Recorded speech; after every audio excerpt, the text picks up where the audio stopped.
দেখুন, নাসিরুদ্দিন পাটোয়ারি বা হাসনাত আবদুল্লাহ সাহেব ওনারা যে সমস্ত কথাগুলো বলছেন আমার কাছে অনেকটা অপরিপক্ক। বয়স, অভিজ্ঞতা এগুলো একটা বিষয় থাকে রাজনীতিতে। তারা ছাত্র রাজনীতির গণ্ডি পেরোনোর আগেই তারা এক ধরনের ক্ষমতার স্বাদ পেয়ে গেছেন। কারণ তাদের অনেক সতীর্থরা উপদেষ্টা ছিলেন। তো সেদিক থেকে আপনার আমরা যখন বিশ্ববিদ্যালয় থেকে বের হই বা আপনারা যারা সাংবাদিকতা দেখা গেছে যে ডিগ্রি নিয়ে আপনারা ইন্টার্ন হিসেবে কাজ করেন সংবাদপত্রে, আস্তে আস্তেই তো প্রতিষ্ঠিত হবেন। কিন্তু একদিনেই তো আপনি পত্রিকার সম্পাদক কিংবা টেলিভিশনের মালিক হবেন না, পত্রিকার মালিক হবেন না। সো একটা স্টেপ বাই স্টেপ আপনাকে যেতে হবে।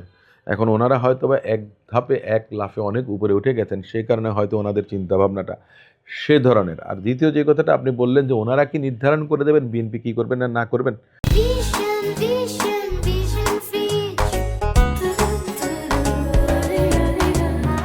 বা তারেক রহমান সাহেব কী বলবেন না না বলবেন? আপনি কিন্তু সংস্কারের প্রশ্নে হাঁ বা না এ নিয়ে আপনার ঐকমত্য কমিশনের চূড়ান্ত যে সংলাপ সেটা শেষ হবার পরে সমঝোতা স্মারক হয়েছে বা স্বাক্ষর করা হয়েছে। যারা এই কথাটা বলছেন তারা তো স্বাক্ষর করেননি। তাহলে তাদের কোন রাইটে তারা এই কথাটা বলেন? দ্বিতীয় যে কথাটা আছে, আমি স্বাক্ষর করলাম। আমি আমার দল জনগণ যদি আমাকে নির্বাচিত করে তাহলে আমি সেটা পালন করব। এবং আমার দলের নেতা বলেছেন জনাব তারেক রহমান সাহেব যে অগ্রাধিকার দেওয়া হবে ওগুলিকে আগে।